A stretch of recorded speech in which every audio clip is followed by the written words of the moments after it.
Police Chief Lester Baker, Brian Keyes, who's the United States Marshal for the District of Massachusetts, Assistant District Attorney Ryan Rawl, Detective Lieutenant William Donahue from the Massachusetts State Police, and Lieutenant Blaise Tersoni from the Framingham Police Department.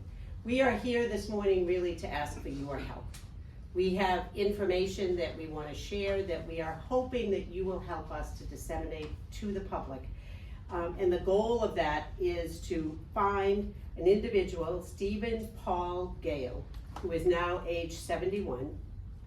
Mr. Gale has been charged with 4 counts of aggravated rape, 2 counts of kidnapping, 1 count of armed robbery. Those charges arise from an incident that took place at the Hit or Miss store in Framingham in 1989. The individuals who were the victims of those assaults at the store were 2 young women who at the time were just 18 and 29 years old. To take you back to 1989, early in the morning of December 27th of 1989, 2 days after Christmas, those 2 young women were opening up the Hit or Miss, which was then a women's clothing store located on Route 9 in Framingham. As they were preparing to get the store started, an individual, now identified as Mr. Gale, entered the store. He approached one of the women and claimed that he was there to buy some clothes and asked for help in selecting a particular outfit. He then showed that employee what he identified as a .357 Magnum and ultimately forced the 2 women into the back of the store.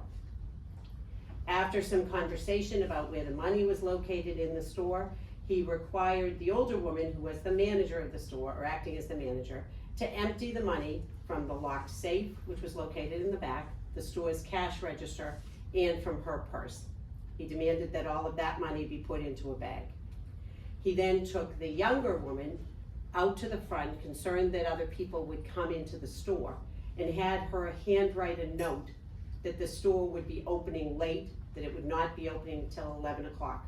Taped that note to the front door of the store and locked the door. He then forced the 2 women into the back, placing them in separate rooms, demanded at gunpoint that they remove all of their clothing. He individually brought the women forward into the office where he sexually assaulted each of those women. He would then return one woman back to one of those locked rooms, brought the other woman forward.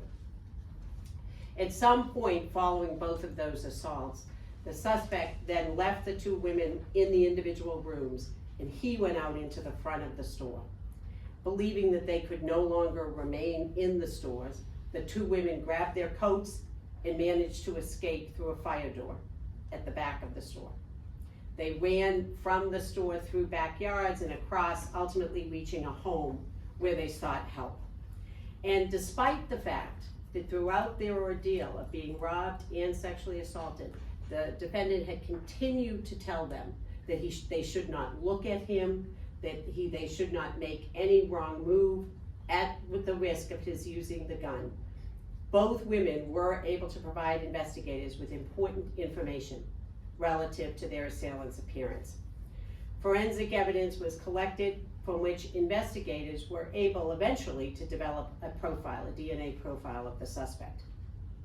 And that profile, which was developed at the time, was ultimately uploaded to CODIS in 2001.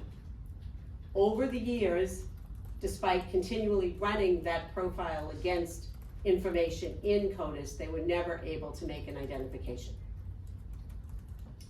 In 2022, as part of an ongoing investigation, prosecutors from this office, as well as the Framingham Police, contracted with Parabon Nanolabs to assist in conducting investigative genetic genealogy.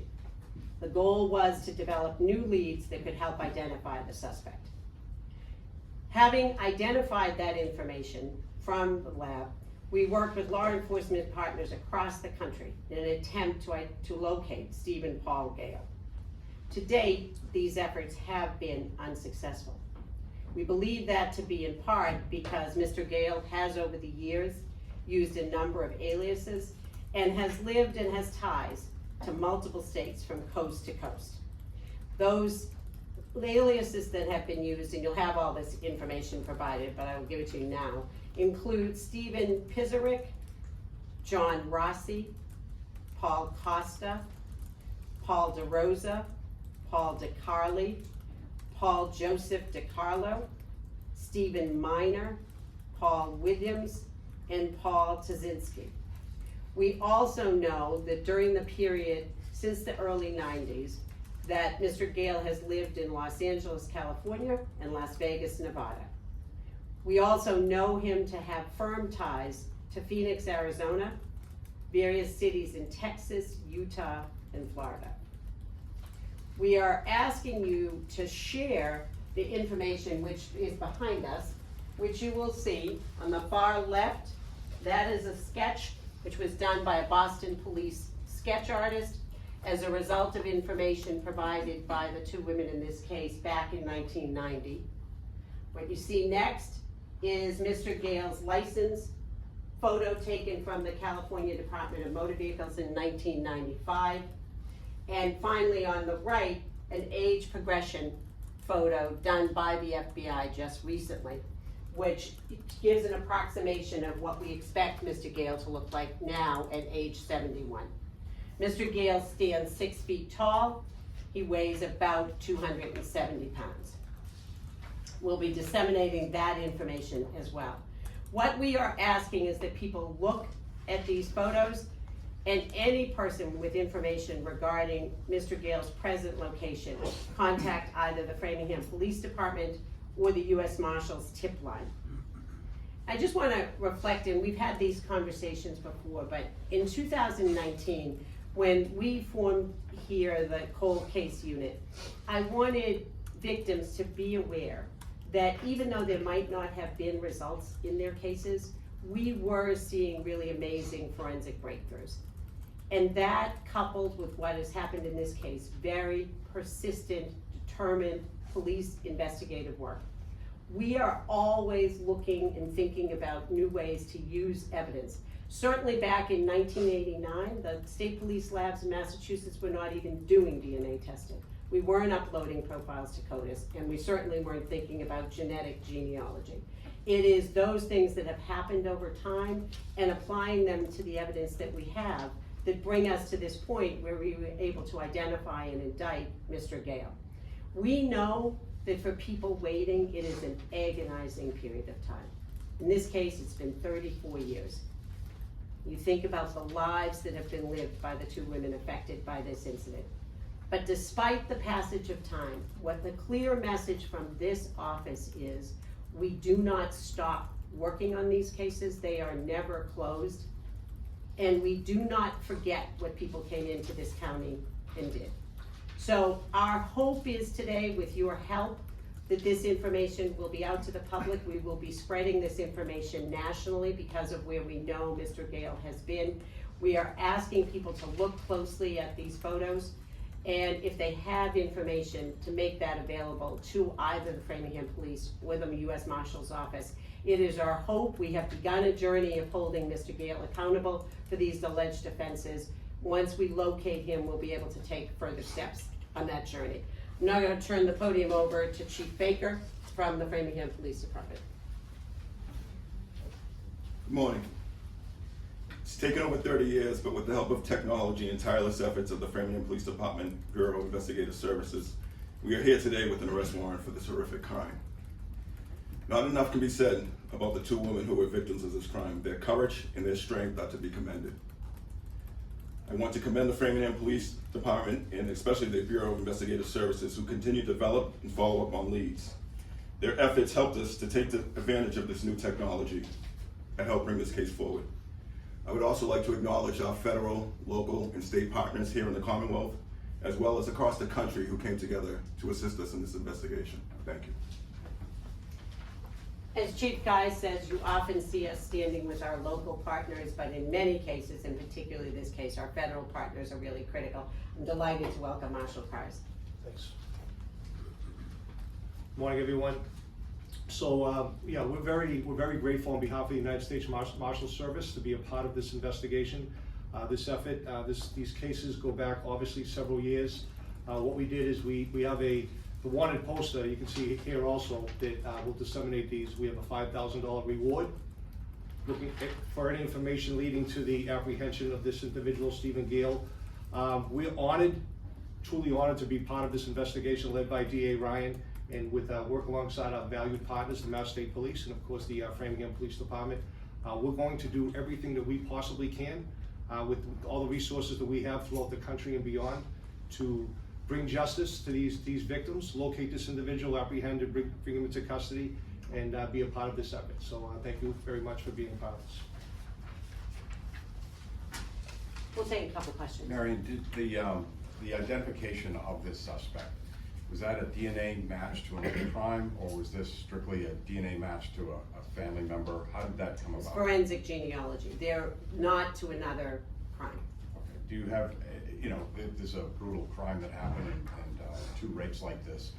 Are you hearing about any other, are you looking into, investigators looking into other possible victims that could be out there, because he's been out there since 1989, just found out about him now, and he's all across the country. In 1989, there were other incidents in the metropolitan area that were believed, some of which were believed to have been the work of the same individual.